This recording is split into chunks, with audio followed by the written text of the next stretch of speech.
Hi, my name is Aaron with Superior Singing Method, and this is falsetto.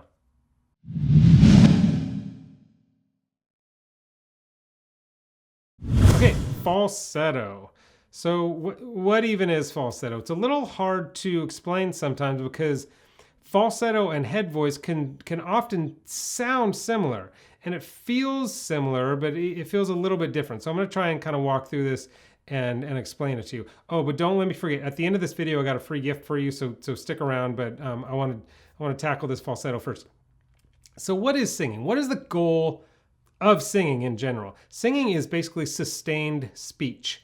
It's just like as I'm talking now, if you can talk, you can sing, because singing is just sustained speech. Now, there are some exercises and some techniques that will help you to sing better and better, but if you can talk, you can sing because it's just sustained speech. It's just holding out speech for a little longer, and usually it's more on the vowels than it is on the consonants, because you can't be like, you know, it's more like A, not T, T, T, T, T.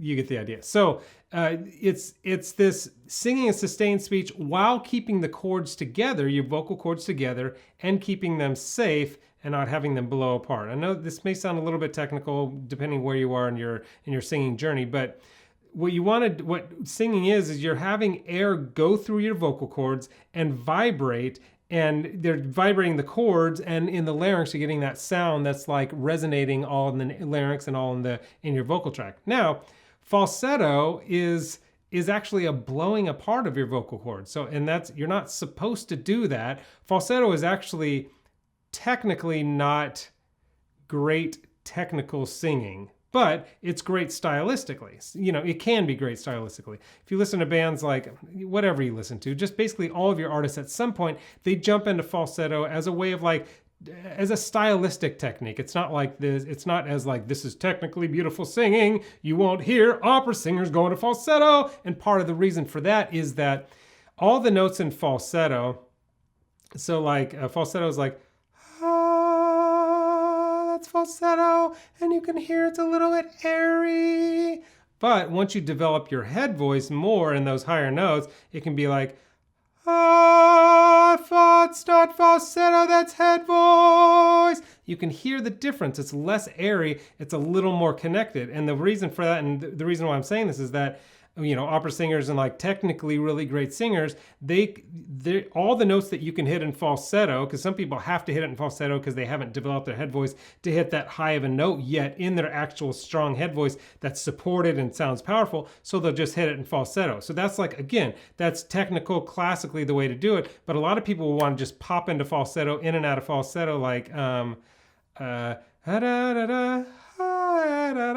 whatever the song is, they'll want to jump into it just stylistically because it sounds kind of cool, even though it's not technically great singing. So I'm making sense here. So you don't want your chords to ever really blow apart, but if you want to stylistically add a little bit of falsetto into your singing, it is a blowing apart of your chords. But I also want you to know that developing your head voice into those higher notes will be great, because you want to also be able to sing those high notes that are supported with your breath, that are supported with your vocal cords, that are supported with your vocal cords together and vibrating the way they're created to, and have a nice, powerful sound in those higher notes. That's ultimately the goal. But again, falsetto is fun, and it could sound really cool as a stylistic note. Okay, are we clear about clear as mud here? So let's get into this exercise. This exercise, we're gonna start with O, and we're gonna start O down in like your chest-ish range, and then we're going to go to ah. O is a nice closed vowel. Oh, and it's a little easier to get through your different registers with the nice closed vowel.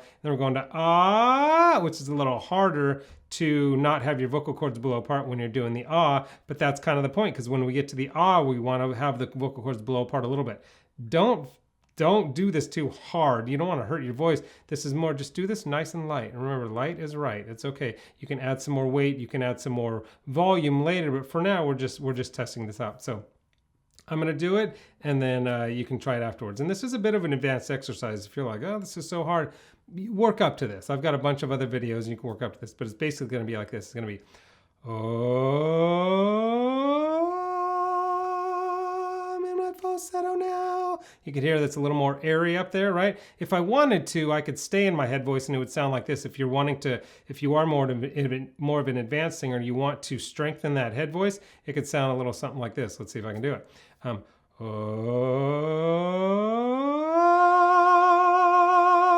See, that's my head voice. It's a little more supported. It's a little more, you can see it sounds a little more gritty, a little more connected, and that's good too. So this will help you get into falsetto if you want to get into falsetto as a stylistic thing, and it's also going to help you strengthen that head voice, because what happens is that transition between chest and head voice right there, your chest voice needs something to connect with, and as we do this, it's going to strengthen the lower portion of your head voice, gives your chest voice something to connect with, and so what this will also do is help you smooth out your registers to give you one nice full blended voice, which is ultimately one of the goals of singing too. It's not to have all these cracks and breaks in between, which it happens for a lot of beginner and even intermediate singers, but eventually you want a nice blended voice to where you're going ooh, get into your falsetto right there. So hopefully that's helpful, but as promised, I've got a free gift for you. I've created a quiz to help you find what your number one singing killer is. You want to find out what your number one singing killer is, because it could become a block and a bottleneck for you and blocking you from becoming the singer that you want to be. So if you can find out what your number one singing killer is and correct it, it's going to help you go a long way in your journey toward becoming a great singer. So if you click the link below, I've created a quiz that's got an algorithm that's going to help you find out what your number one singing killer is. And then great news after that is I'm going to send you a free video tailor-made to you and your specific singing killer to help you correct it so that you can begin to skyrocket your singing voice. So click the link below, take the quiz, watch the free video, and begin to correct that number one singing killer to really help you on your journey toward becoming a great singer. So go ahead and click the link below, and I'll see you on the other side.